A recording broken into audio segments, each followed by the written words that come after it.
In today's video, I'll be breaking down everything people get wrong about Train to Busan. Most people think Train to Busan is just another zombie movie, but it's actually way darker than that. Infection origin. People assume the virus just appeared out of nowhere like some act of God. Actually, it came from a biotech company leak, tied directly to corporate negligence and greed. The protagonist, Seok Woo, works for a company that funded the lab where this whole nightmare began. He even admits it during the film when he says, "This is all my fault," during a phone call. The virus is a mutated hantavirus, engineered from strains that date back to the Korean War era, modified for purposes the film never fully explains. And here's where it gets weird. The company that created this virus, they kept testing it even after they knew it was dangerous. The question is, what were they actually trying to achieve? Keep that in your head, because the answer changes everything about why the outbreak spreads the way it does. The outbreak starts with wildlife. A deer gets hit by a truck near a biotech facility, reanimates, and that's patient zero for the animal kingdom. Then it jumps to humans through a homeless man who wanders into the contaminated area. Seoul Station shows this in detail. The man shambles into the train station, people think he's drunk or sick, and then he turns. Within hours, the infection spreads through Seoul's homeless population before anyone realizes what's happening. The government initially mistakes the early chaos for riots and protests, which delays any real response until it's way too late. By the time Train to Busan starts, the virus has already exploded across Seoul. Seok Woo and his daughter board the KTX train to Busan thinking they're escaping to safety, but an infected woman gets on the train with them. One bite, one scream, and suddenly the entire train becomes a rolling death trap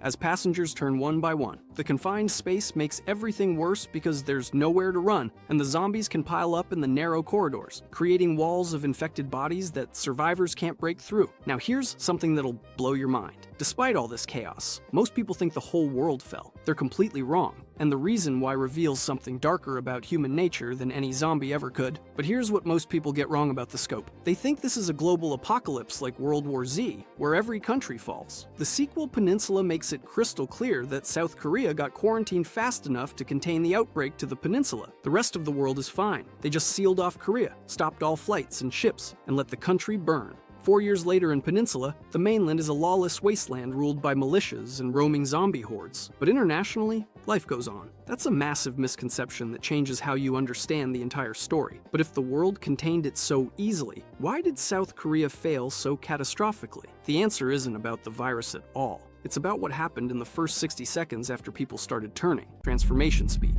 Traditional zombie media trains you to expect slow transformations. Someone gets bitten, they hide it from the group, they slowly deteriorate over hours or days, and then they turn at the worst possible moment. Train to Busan throws that rulebook in the trash. People turn in seconds. Literally, seconds. You watch a businessman get bitten on the hand and within 20 seconds his eyes cloud over, veins bulge across his face, and he's launching himself at the nearest person. The speed varies slightly depending on where you're bitten. A bite near the head or neck turns you almost instantly because the virus reaches your brain faster. A bite on the arm or leg might give you a full minute, maybe two, but that's it. There's no gradual decline, no last words, no dramatic goodbye scene. You're human, then you're not. This creates constant tension because survivors can't afford to hesitate even for a moment when someone gets infected. Seoul Station shows the earliest transformations taking a bit longer, maybe a few minutes, because the virus is still jumping from its first human hosts. By Train to Busan, it's fully adapted to human transmission, and the turn time has accelerated.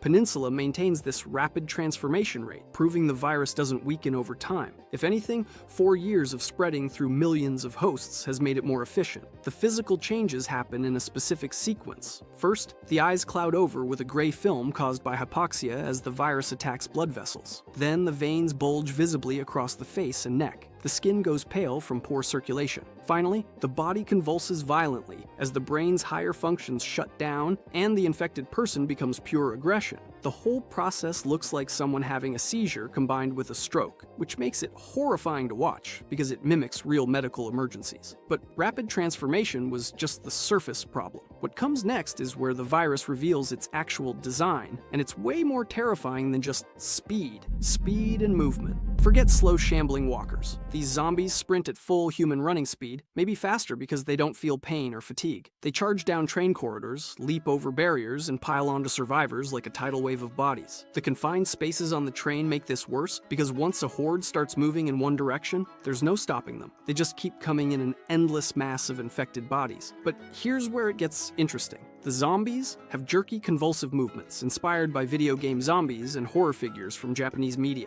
They don't run smoothly like athletes. They sprint in this twitchy, broken way that makes them look more like malfunctioning machines than people. Their limbs bend at wrong angles, their heads snap around too fast, and they move with this mechanical efficiency that's deeply unsettling. The horde behavior is what makes them truly dangerous. Individual zombies are manageable if you've got space and a weapon, but they never attack alone. Once one spots you, dozens more converge on your position within seconds. They pile up into massive walls of bodies, climbing over each other to reach survivors. In the famous Daejeon Station sequence, the survivors watch through train windows as hundreds of infected swarm the platform, stacking themselves 3 or 4 deep against the glass. Yet, despite this overwhelming force, there's one simple environmental condition that turns these apex predators into confused, wandering targets. The survivors accidentally discovered it, and it saved them multiple times, but exploiting it comes with a cost nobody talks about. Peninsula shows this horde mechanic in wide open spaces. Instead of train corridors, you've got entire city streets filled with thousands of zombies that move like a single organism. The survivors use cars to outrun them, but the zombies swarm the vehicles,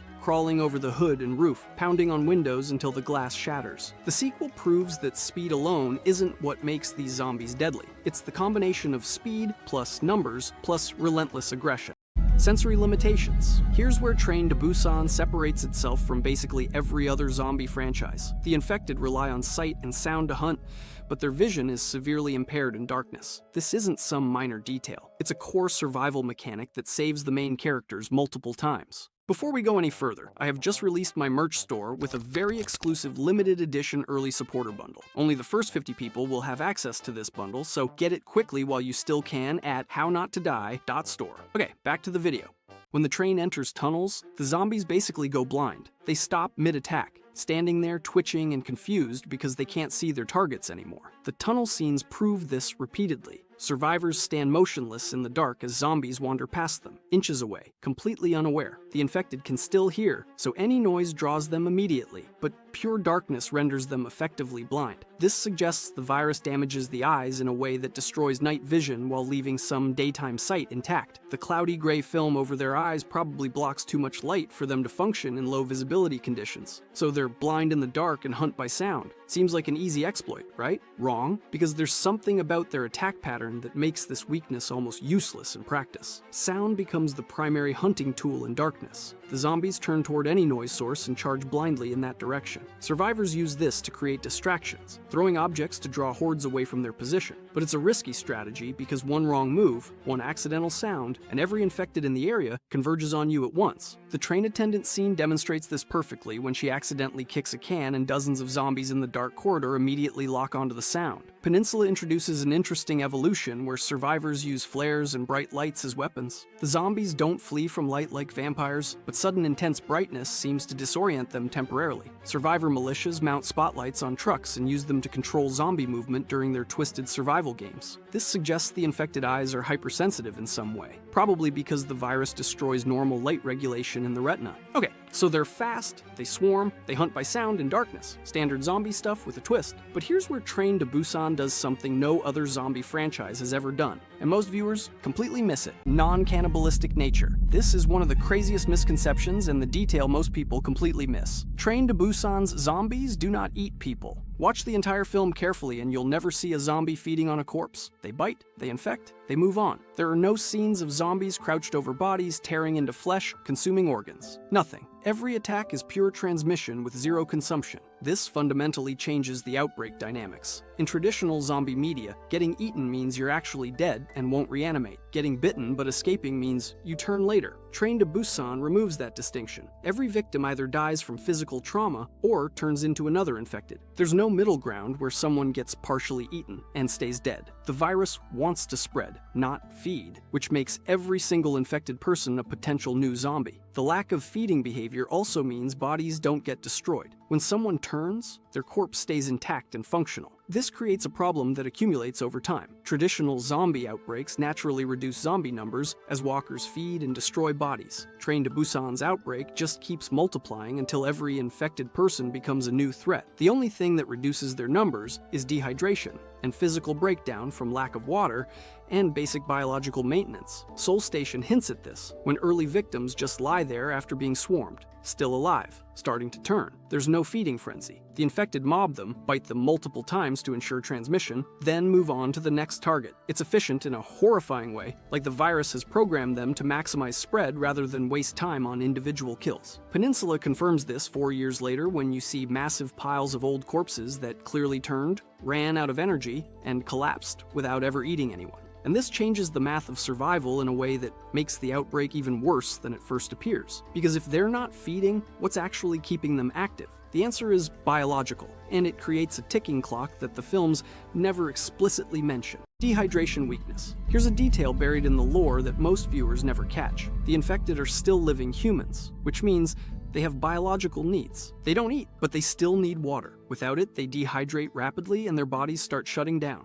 The technical breakdown suggests active infected can only maintain peak aggression for 2 to 3 days before fluid loss starts affecting motor function. This explains why Peninsula's zombies seem slightly different. 4 years into the outbreak, the zombies survivors encounter are the ones that somehow got access to water or have adapted to conserve moisture. The weakest ones already died. What's left is essentially a selected population of infected that can survive longer without constant hydration. They're not a different variant or mutation. They're just the survivors of brutal environmental selection. The film never explicitly shows zombies drinking water, but analytical breakdowns suggest they might consume contaminated water sources when they stumble across them. This would be pure instinct, basic biological drive that the virus can't completely override. It also means standing water in the quarantine zone becomes a natural zombie congregating point, which Peninsula demonstrates when hordes cluster around flooded areas of ruined cities. This weakness creates a long-term survival strategy most people overlook. If you can outlast the initial outbreak by 3 or 4 days, a significant portion of the infected population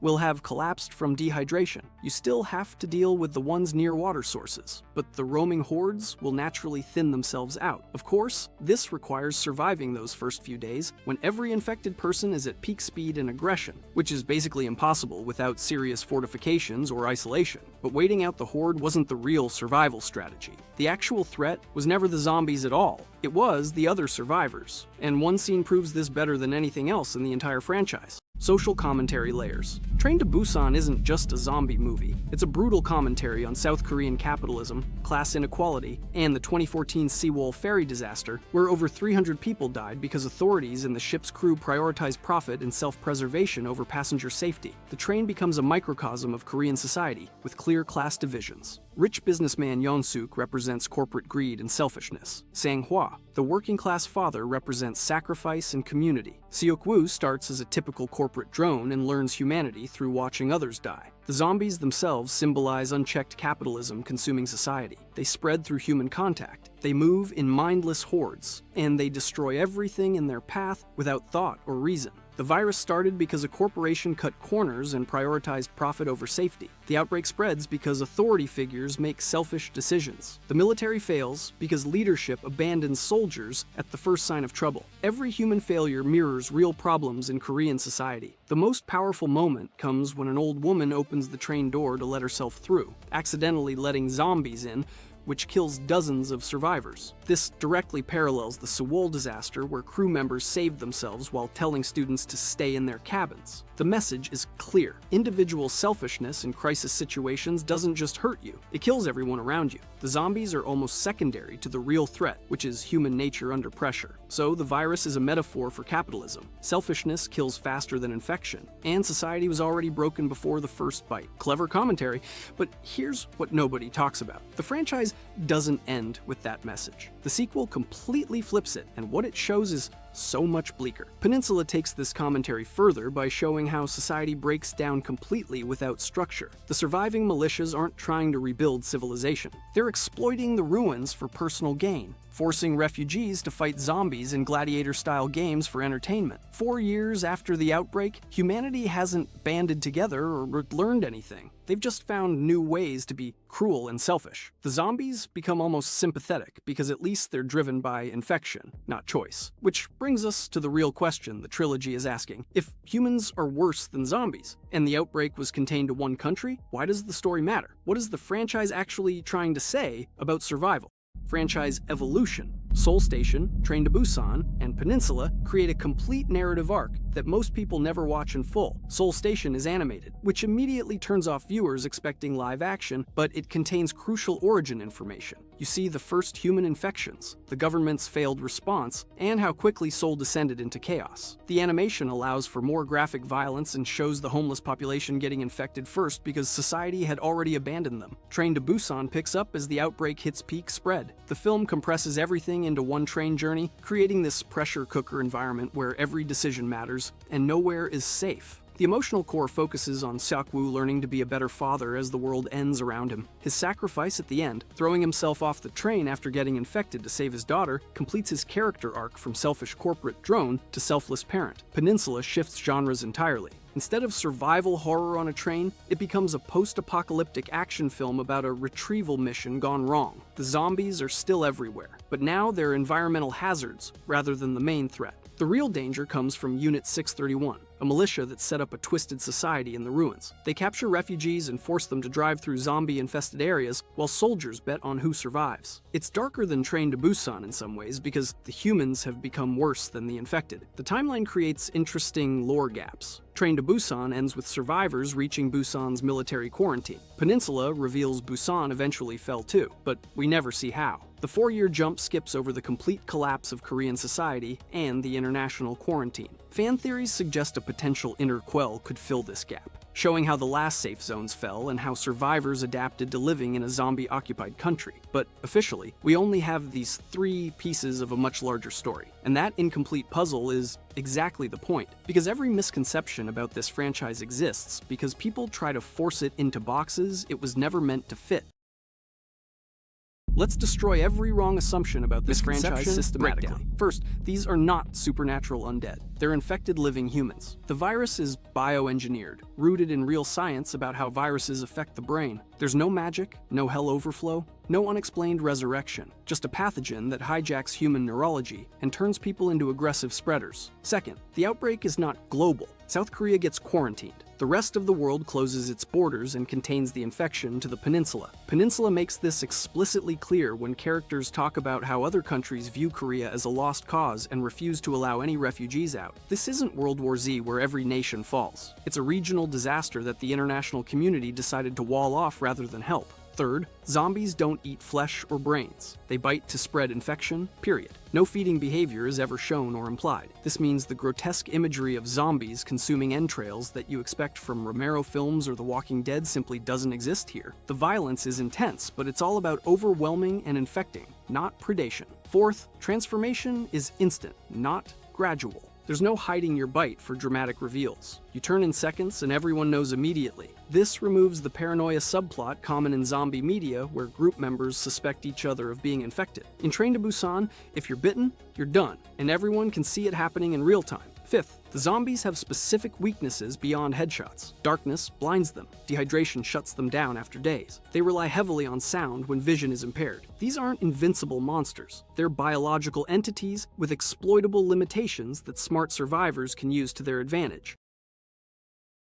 Train to Busan revitalized Asian zombie cinema and influenced everything that came after. All of Us Are Dead, the Korean zombie series on Netflix, uses similar fast-infected zombies with sound-based hunting. The show even references Train to Busan's tunnel darkness mechanic in several episodes. Kingdom, another Korean zombie series, takes the opposite approach with slow traditional zombies to differentiate itself, but the influence is clear in how it structures its outbreak narrative. The film borrowed heavily from 28 Days Later and World War Z for its fast zombie mechanics, but it added the social commentary layer that those films lacked. Western zombie media focuses on individual survival and small group dynamics. Train to Busan makes the outbreak explicitly about societal failure and class warfare. The rich survive longer by sacrificing the poor. Authority figures abandon their responsibilities. Corporate greed causes the disaster in the first place. The jerky, convulsive movement style influenced zombie video games. The Last of Us Part 2 has infected that move similarly. Back 4 Blood, the spiritual successor to Left 4 Dead, includes special infected with comparable twitchy sprinting animations. Even zombie survival mods for games like 7 Days to Die started incorporating sound-based hunting mechanics and darkness vulnerabilities after Train to Busan's success. The emotional weight also changed expectations. Before Train to Busan, Asian zombie films were mostly low-budget horror or comedy. This film proved you could blend intense action with genuine emotional drama and create something that resonated globally. It grossed over $93 million worldwide and became the highest-grossing Korean film of 2016. Critics praised it not for innovation in zombie mechanics, but for using familiar tropes to tell a deeply human story about sacrifice and redemption. If you enjoyed this video and want to see everything people get wrong about World War Z, click the video on the screen.